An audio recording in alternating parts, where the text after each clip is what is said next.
Hello and welcome to Ashish Unique Mindset. In this video, I'm going to talk about the simplification of space-time as a single dimension and how that concept can be used effectively in time management and in prioritization of the time that we have in our hands from a day, and it can be even extrapolated to longer periods of time in our lives. So in this video, I'll be speaking a bit slowly than my usual self so as the synchronization is there with respect to the text and my voice.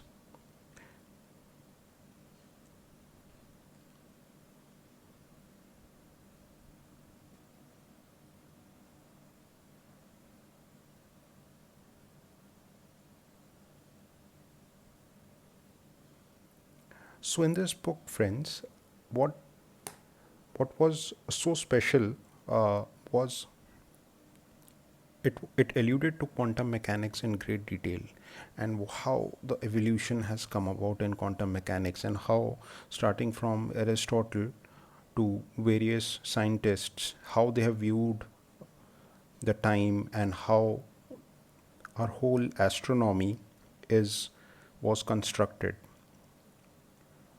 So as the book ventures into its maturity from Einstein onwards, who postulated that time space is a single unit and not separate. So I thought of it as something as simple as it can be interpreted in our daily lives.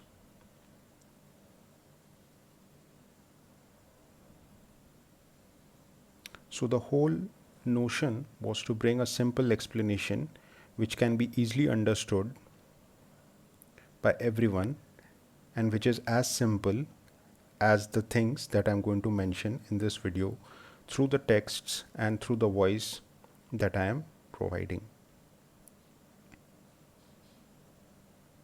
So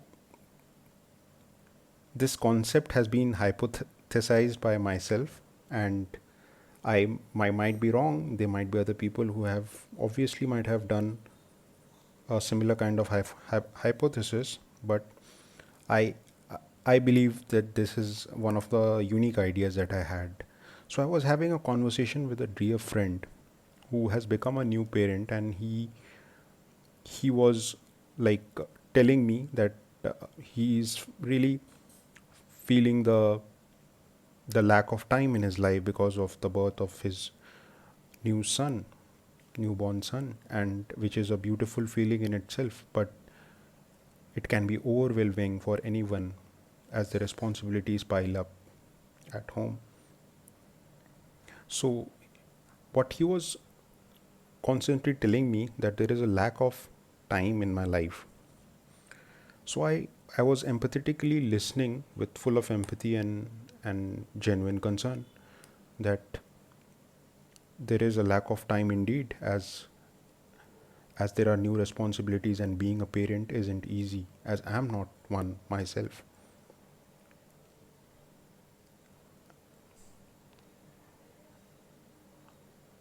But as I was reading the book, and I and I happened to have a conversation with him in the same space of mind, I told him that I'm reading this book by Stephen Hawking, and there they have mentioned that time and space are one, not distinct from each other. He was a bit perplexed and asked me that, what do you mean? I told him that you are not lacking time in your life because time is same for everyone. It's the space which is being compromised due to newer responsibilities.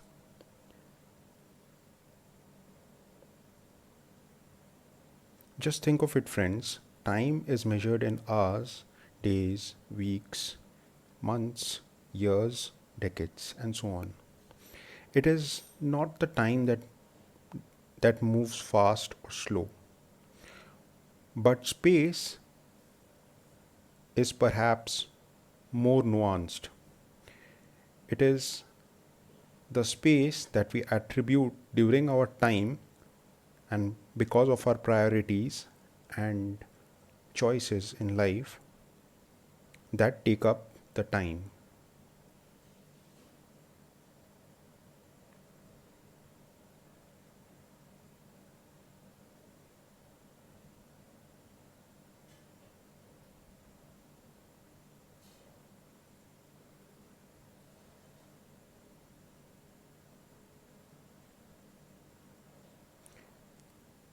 So, friends, I told him that self care and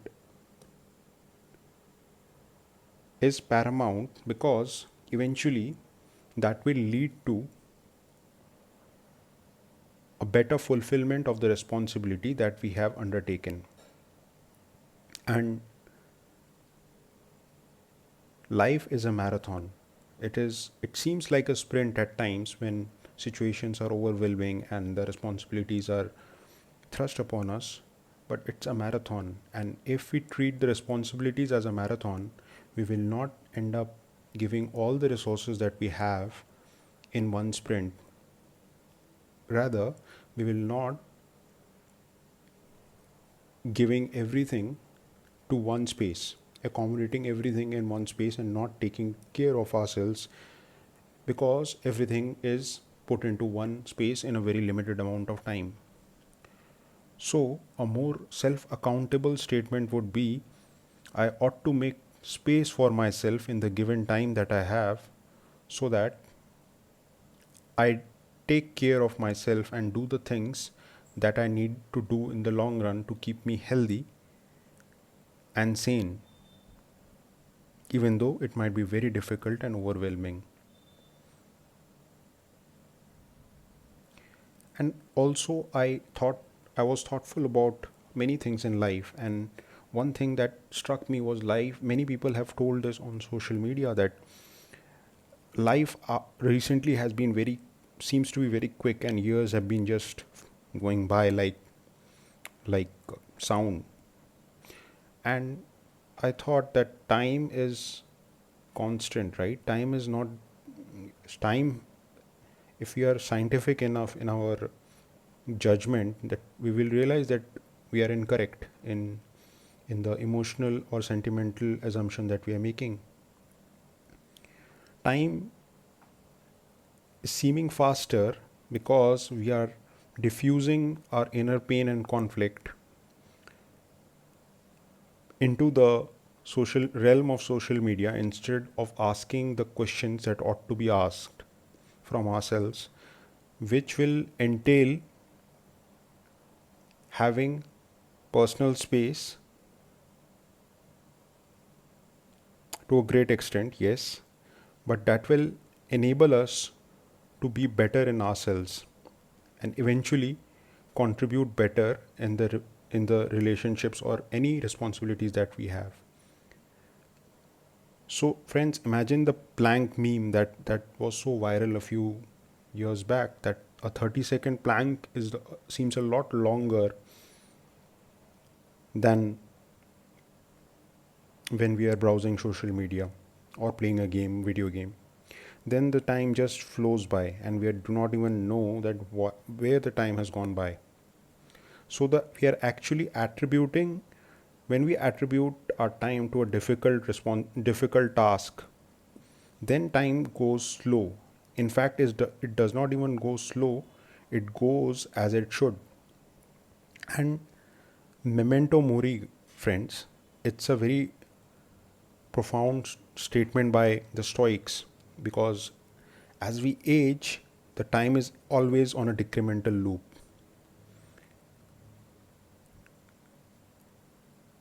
On a subjective level, because for subjective level means in with respect to any human being.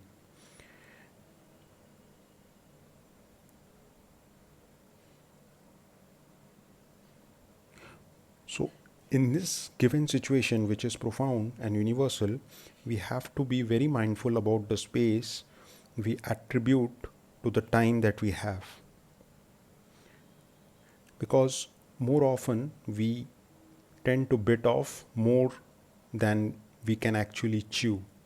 And this is where the prioritization and the assertiveness of what we undertake and what choices we are taking in our day to day lives must be communicated to our loved ones.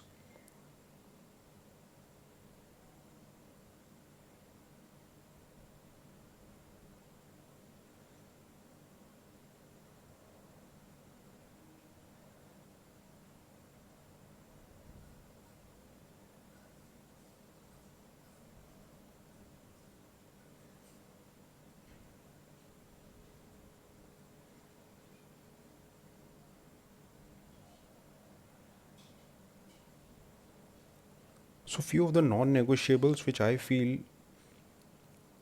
are exercise, nutrition, meditation, and reading, because a human has a quest for knowledge that is eternal. So, in my opinion, these are the four activities which should not take the back burner. It can for a certain duration of time, but we have to be conscious enough to bring it back to the front burner when our strife or the responsibility or the tough time has gone by, and the time has come to take back the space which is to be occupied by our nourishment, because only then we will be setting examples which the loved ones and the younger ones will actually observe. Because I have alluded to in another video that human mind is very very perceptive and observant and intuitive. This is one attribute which I have seen in my experience, which has just grown over the years.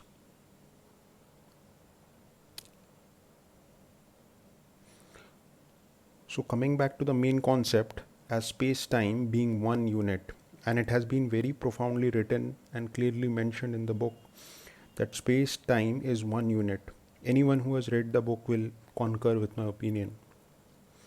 Time is a linear progression, and it is very counterintuitive, I know,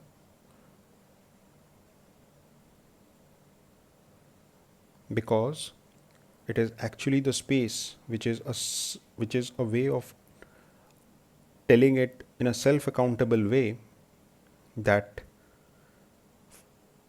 we have to put it in the context of being self accountable. That is the choice in the terminology which we have to make in order to make it more assertive and not a part of randomness, because the space is actually is affected by outer randomness and black swan events, which Nassim Nicholas Taleb has very profoundly written in his book, that any random events and all those things are actually not constructs of time, but rather they affect our space. They may affect everyone, but they are they more they affect the space more than anything. So this was a oversimplification of the quantum mechanics in a very micro level, because as Einstein himself quoted very famously that if you cannot make the other person understand in simple language, then you perhaps have not understood the concept yourself well enough, which is which might be a huge concept in itself, and it requires constant studying and learning and relearning.